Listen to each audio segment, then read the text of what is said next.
ಇನ್ಮೇಲೆ 4 ರೂಪಾಯಿ ನಿಮಗೆ ಜಾಸ್ತಿ ಹೊರಬೀಳುತ್ತೆ. ಹೌದು ಮೇಡಮ್, ಇದೇ ರೀತಿ ಆದರೆ ಇನ್ನೂ ನಮಗೆ ಇನ್ನೂ ಕಷ್ಟ ಆಗ್ಬಿಡುತ್ತೆ. ಯಾಕೆಂದರೆ ನಮಗೆ ಯಾವುದೇ ಇದರಲ್ಲಿ ಬಜೆಟಲ್ಲಿ ನಮಗೆ ಈಗ ಬರೋ ಸ್ಯಾಲ್ರಿ ಮೇಲೆ ಫ್ಯಾಮಿಲಿ ಮೇಂಟೆನೆನ್ಸ್ ಇದರಲ್ಲೇ ನಮ್ಮದು ಇಡೀ ತಿಂಗಳಲ್ಲಿ ಹೋದ್ರೂ ಒಂದು 20 ಡೇಸ್ ಸ್ಯಾಲ್ರಿ ಕಮಿಟ್ಮೆಂಟ್ ಮುಗ್ದೋದ್ರು ಇನ್ನೇನು 10 ಡೇಸು ಈಗ ಸಾಲ ಅಲ್ಲಿ ಇಲ್ಲಿ ದುಡ್ಡು ತೊಗೊಂಡು ಮೇಂಟೈನ್ ಮಾಡೋದು ಈ ಥರ ಆಗುತ್ತೆ.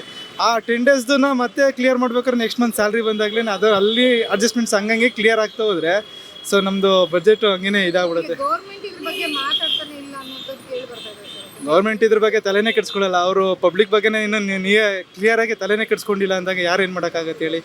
ಎಷ್ಟೋ ಜನ ಇವತ್ತಿನ ಅತ್ತಿಗುಪ್ಪೆ ವಿಜಯನಗರ ಇಲ್ಲೋದ್ರೆ ಜೀವನಕ್ಕೋಸ್ಕರ ಓದ್ತಿರೋರೇ ತುಂಬ ಜನ ಇದ್ದಾರೆ. ಅದು ಈಗಲ್ಲ, ತುಂಬ ವರ್ಷಗಳಿಂದ ಓದ್ತಿರೋರು ಇದ್ದಾರೆ. ನಾನು ಅಲ್ಲೇ ಇದ್ದೀನಿ, ನನಗೂ ಗೊತ್ತು. ಸೊ ಅಂಥವ್ರ ಲೈಫ್ನ ಇನ್ನೂ ಅವ್ರು ಏನು ಕ್ಲಿಯರ್ ಮಾಡೋಕ್ಕಾಗಲಿಲ್ಲ. 2.5 ಇಯರ್ಸ್ ಮೇಲೆ ಆಯಿತು, ಯಾವುದೇ ಗೌರ್ಮೆಂಟ್ ಕಾಲ್ಸ್ಗೆ ಆಗ್ತಿಲ್ಲ.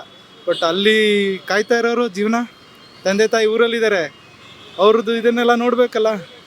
ಸೊ ಅವ್ರದ್ದು ಜವಾಬ್ದಾರಿ ಅಂತ ಇರುತ್ತದೆ ಅಂಥವ್ರನ್ನೇ. ಏರಿಕೆ ಒಂದ್ ಕಡೆ ಆಗಿದೆ.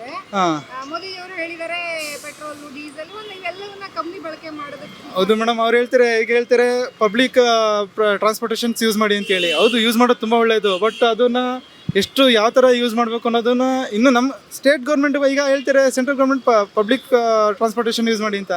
ಇವತ್ತು ಎಲ್ಲ ಮಹಿಳೆಯರಿಗೆ ಫ್ರೀ ಕೊಟ್ಟು ಎಲ್ಲ ಗಂಡು ಮಕ್ಳಿಗೆ ಆಗ್ತಿರೋ ತೊಂದರೆಗಳು ಅಷ್ಟೇ ಇದೆಯಲ್ಲ. ಸೊ ಅದ್ರ ಬಗ್ಗೆನೂ ಯೋಚನೆ ಮಾಡಬೇಕು. ಈವನ್ ಗಂಡು ಮಕ್ಳು ಅಂತ ಅಷ್ಟೇ ಅಲ್ಲ, ಎಷ್ಟೋ ಜನ ಸ್ಟೂಡೆಂಟ್ಸ್ಗಳಿಗೆ ತುಂಬಾ ಪ್ರಾಬ್ಲಮ್ ಆಗ್ತಾಯಿದೆ. ಇತ್ತೀಚೆಗೆ ಅಷ್ಟೇ ರೀಸೆಂಟಾಗಿ ನೋಡಿ, ಲಾಸ್ಟ್ ಮಂತಲ್ಲಿ ಒಬ್ಬರು ಸ್ಟೂಡೆಂಟ್ದು ಕಾಲ್ ಕಟ್ಟಾಯಿತು ಬಸ್ಸಕ್ಕೆ ಸಿಗಾಕೊಂಡು. ಅದಕ್ಕೆಲ್ಲ ಯಾರು ಹೊಣೆ ಆಗ್ತಾರೆ? ಅದೇ ರೀತಿ. Okay, thank you.